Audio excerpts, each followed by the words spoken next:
Hi ma'am, நான் உங்களோட பெரிய ஃபேன். நான் தான் உங்களுக்கு இமெயில் பண்ணேன். என்னோட அத்தைய சேவ் பண்ண வந்ததுக்கு ரொம்ப தேங்க்ஸ் என்று ஆர்வ கோளாறில் கூறினாள். கல்கியின் முகத்தை முகக்கவசமும் காகல்ஸும் மறைத்திருந்ததால் அவளது ஏளன சிரிப்பை மற்றவர்களால் பார்க்க முடியாமல் போனது. வர்ஷா இந்த அளவிற்கு போவாள் என்று கல்கி கனவிலும் நினைத்திருக்கவில்லை. வர்ஷா கம்பெனிக்காக என்ன வேண்டுமானாலும் செய்வாள் என்று கல்கி நினைத்திருந்தாள். ஆனால் இப்போதுதான் தெரிகிறது, வர்ஷா தான் நினைத்ததை சாதித்துக் கொள்ள என்ன வேண்டுமானாலும் செய்வாள் என்று. இதற்கு முன்பு கூட வர்ஷா சிறு பெண், ஏதோ தெரியாமல் செய்கிறாள் என்று நினைத்திருந்தாள். இப்போதுதான் வர்ஷாவின் இயல்பே அப்படித்தான் என்று கல்கி தெரிந்து கொண்டாள்.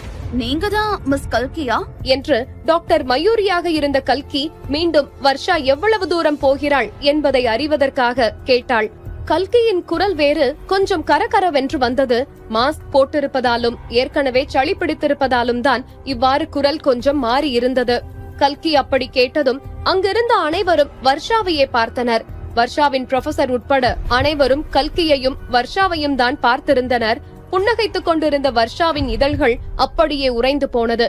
டாக்டர் மயூரி ஆபரேஷன் தொடங்கும் நேரத்தில் இவ்வாறு கேட்பார் என்று கொஞ்சம் கூட நினைக்கவில்லை. அவளது முகத்தையும் கல்கியின் முகத்தையும் மாறி மாறி பார்த்து கொண்டிருந்த அவளது பேராசிரியர், என்ன இது வர்ஷா, அப்ப நீ இமெயில் பண்ணலையா? Sorry professor Mayuri, sorry doctor Mayuri. நான் அனுப்பின ரிக்வெஸ்ட் அக்செப்ட் பண்ணுவாங்களான்னு தெரியல, அதான் நான் என்னோட நேம் யூஸ் பண்ணாம என்னோட சிஸ்டர் நேமை யூஸ் பண்ணி மெயில் பண்ணேன் என்று அப்போதும் நல்ல பிள்ளை போல் நடித்தாள் வர்ஷா. அதை அந்த பேராசிரியரும் நம்பிவிட்டார். கல்கிக்கோ இன்னும் கொஞ்சம் கடுப்பானது. அவளுக்கு அது பொய் என்று தெரிந்தாலும் அமைதியாய் இருக்க வேண்டிய நிலை. ஆனாலும் கல்கியால் வர்ஷாவை அப்படியே விட்டுவிட முடியவில்லை. அதனால், உங்களுக்கு எப்படி என்னோட இமெயில் அட்ரஸ் கிடைச்சது என்று ஆர்வமாக வினவினாள். கல்கிக்கு இந்த தருணம் மிகவும் பிடித்திருந்தது. ஒரு நல்ல விளையாட்டாக இருக்கிறதே என்று மேலும் மேலும் கேள்விகள் கேட்டாள். கல்கிக்கு வர்ஷா திருவென விழிப்பதை பார்ப்பதில் அப்படி ஒரு சந்தோஷம். இவங்க என்ன இவ்ளோ கேள்வி கேக்குறாங்க என்று நினைத்துக் கொண்டாள். இருந்தாலும், அது என்னோட ஃப்ரெண்டு கிட்ட கேட்டேன் என்று அப்போதும் மீசையில் மண் ஒட்டவில்லை என்பது போல்தான் பேசினாள் வர்ஷா. பதட்டத்தில் சிவந்திருந்த வர்ஷாவின் முகத்தை பார்க்கையில் மனதிற்குள் அப்படி ஒரு சிரிப்பு கல்கிக்கு. எத்தனை முறை வர்ஷா கல்கியை அழவிட்டிருப்பாள். அதற்கெல்லாம் சேர்த்து வைத்து இப்போது பதிலடி கொடுத்து கொண்டிருக்கிறாள். அப்போதும் திருப்தி அடையாத கல்கி, என்னோட இமெயில் அட்ரஸ் கொஞ்சம் சொல்லுங்களேன் என்று கேட்டு வைக்க அங்கிருப்பவர்கள் அனைவருக்கும் அங்கு என்ன நடக்கிறது என ஒரு நொடி குழம்பி போனார்கள். ப்ரொஃபசர் பாலா வர்ஷாவை எரிப்பது போல பார்த்து கொண்டிருந்தார். மயூரியின் நேரத்தை வர்ஷா வீணடிப்பதாக நினைத்தார். கல்கி கேட்ட கேள்வியால் வர்ஷாவிற்கு இதயமே ஒரு முறை நின்று விட்டது. பதட்டத்தில் சிவந்திருந்த வர்ஷாவின் முகம் இப்போது பயத்தில் வெளிரி போனது. அவளது வெளிரி போன முகத்தை பார்த்த அவளது பேராசிரியர், உண்மையை சொல்லு வர்ஷா, நிஜமாவே நீதான் டாக்டர் மயூரிக்கு மெயில் பண்ணியா என்று சந்தேகமாக கேட்டார். வர்ஷாவின் நடவடிக்கையை பார்த்தால் கொஞ்சமும் நம்ப தோன்றவில்லை டாக்டர் பாலாவிற்கு. வர்ஷாவினால் இப்போது பொய் சொல்ல முடியவில்லை. எனவேதான் மெயில் அனுப்பவில்லை என்ற உண்மையை ஒப்புக்கொண்டாள் வர்ஷா. அவள் கூறியதை கேட்ட கல்கி இதழ்களில் ஏளன புன்னகையுடன் அங்கு ஆபரேஷன் நடக்கும் அறைக்குள் நுழைய போனாள். அப்போது வர்ஷாவின் பேராசிரியர், உன்ன மாதிரி பொய் சொல்ற ஸ்டூடெண்ட்ஸ் எல்லாம் இந்த டாக்டர் மயூரியோட ஆபரேஷனை பார்க்க முடியாது, கெட் அவுட் இடியட் என்று அவளை அங்கிருந்து டாக்டர் பாலா வெளியேற்றினார். ஆபரேஷன் நடக்கும் அறையில் கல்கியின் அத்தையான லக்ஷ்மி பெட்டில் மென்டலா ப்ரிப்பேர் பண்ணிக்கோங்க. என்னன்னு சீக்கிரமா சொல்லுங்க டாக்டர் என்று கூறினான். அதை கேட்ட மருத்துவர் தொண்டையை செருமிக் கொண்டு பேச ஆரம்பித்தார். எனக்கு தெரிஞ்சு அபி பையன் இல்ல, அவன் ஒரு பொண்ணுதான் என்று கூறினார். அதை கேட்ட விஜய் அதிர்ச்சி அடைந்தான். ஆனால் கடுப்பாக டாக்டரை முறைத்தான். அவனுக்கு அதை ஏற்றுக்கொள்ளவே மனம் வரவில்லை. என்ன சொல்றீங்க, திருப்பி சொல்லுங்க. உங்களுக்கு சரியாதான் விழுந்திருக்கு மிஸ்டர் விஜய். அபி பையனே இல்ல, அது ஒரு பொண்ணு என்று கொஞ்சம் சத்தமாக கூறினார். அந்த மருத்துவரின் குரல் பள்ளத்தாக்கில் இருந்து கேட்பது போல் இருந்தது விஜய்க்கு. இருந்தும் அவர் கூற வருவது அவனுக்கு புரிந்துவிட்டது. விஜய் தனது கைமுட்டியை மேசையில் வேகமாக குத்தினான். வணிக உலகில் அனைத்து மோசமான ஏமாற்றங்களையும் தந்திரங்களையும் திறமையாகவும் எளிதாகவும் எப்போதும் எதிர்கொண்ட அவன் உண்மையில் கொஞ்சம் உதவியற்றவனாக உணர்ந்தான். இதற்கு அவன் என்ன செய்ய வேண்டும் என்பது அவனுக்கே தெரியவில்லை. விஜய் மேசையில் குத்திய சப்தம் அந்த மருத்துவரை திடுக்கிட வைத்தது. அவர் எதேச்சியாக திரும்பி பார்த்த போதுதான் கௌரவ் வாசலில் சைகை செய்வதை பார்த்தார். அதை பார்த்த டாக்டர் கௌரவ் சொல்ல வருவதை புரிந்து கொண்டு மெதுவாக வெளியே வந்து விட்டார். அந்த மருத்துவர் வெளியே வந்தது கூட தெரியாமல் நின்றிருந்தான் விஜய். அவனுக்கு அடுத்து என்ன செய்ய வேண்டும் என்று தெரியவே இல்லை. மௌனமாக அமர்ந்திருந்தவனுக்கு நேரம் போனதே தெரியவில்லை. அரை மணி நேரம் எப்படி போனதென்றே விஜய்க்கு தெரியவில்லை. அப்படி அந்த அரை மணி நேரத்தில் தான் என்ன சிந்தித்தோம் என்பதும் விஜய்க்கு தெரியவில்லை. அரை மணி நேரம் கடந்து விட்டதை உணர்ந்த விஜயின் அசிஸ்டன்ட் கௌரவ் மெதுவாக உள்ளே நுழைந்தான். சார், டாக்டர் மயூரிய பார்க்க போகணும் என்று மெதுவாக கூறினான். டாக்டர் மயூரி அந்த ஆபரேஷனை செய்ய 7 மணி நேரம் ஆகும் என்று விஜய் தெரிந்து வைத்திருந்தான். இப்போது அங்கு போனால் சரியாக இருக்கும் என்று நினைத்தான் விஜய். அதனால் விரைப்பாகவே எழுந்து நின்று போலாம் என்று கூற கௌரவ் விஜய்க்கு முன்னால் நடந்தான். விஜய் வீட்டை விட்டு வெளியேறும் முன் ரக்ஷிதாவின் அறைக்குள் நுழைந்தான். அங்கு அவள் ஒரு பார்பி பொம்மைக்கு தலை சீவி விட்டு உடை மாற்றி விட்டு அழகாக அலங்காரம் செய்து கொண்டிருந்தாள். அது அவனுக்கு ஒருவித வெறுப்பை கொடுத்தது.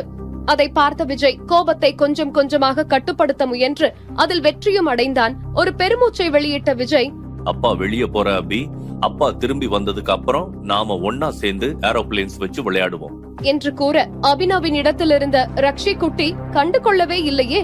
அவள் கண்டு கொள்ளாததை கவனித்த விஜய், அப்பா ஈவினிங் வரும்போது உனக்கு பார்பி டால் வாங்கிட்டு வருவேன் என்று அவளது வழிக்கே வந்தான். அவன் கூறியதை கேட்ட ரக்ஷிக்கு சந்தோஷம் தாங்கவில்லை. கண்களில் மகிழ்ச்சியுடன் திரும்பி பார்த்தவளுக்கு அப்போதுதான் புரிந்தது தனக்கு தாய்தான் வேண்டும் என்று. அதனால் வலுக்கட்டாயமாக தனது முகத்தை திருப்பிக் கொண்டு, அபிக்கு பார்பி வேணாம், மம்மி தான் வேணும் என்று உதட்டை பிதுக்கி கூறினாள். அவள் அபியின் இடத்திற்கு வந்து 2 நாட்கள் ஆகிவிட்டது. இந்த 2 நாளில் அவள் கல்கியை அதிகம் தேடினாள். என்னதான் ரக்ஷி குட்டிக்கு அவளது தந்தையை பிடித்திருந்தாலும் அவளால் தாயை விட்டு இருக்க முடியவில்லை.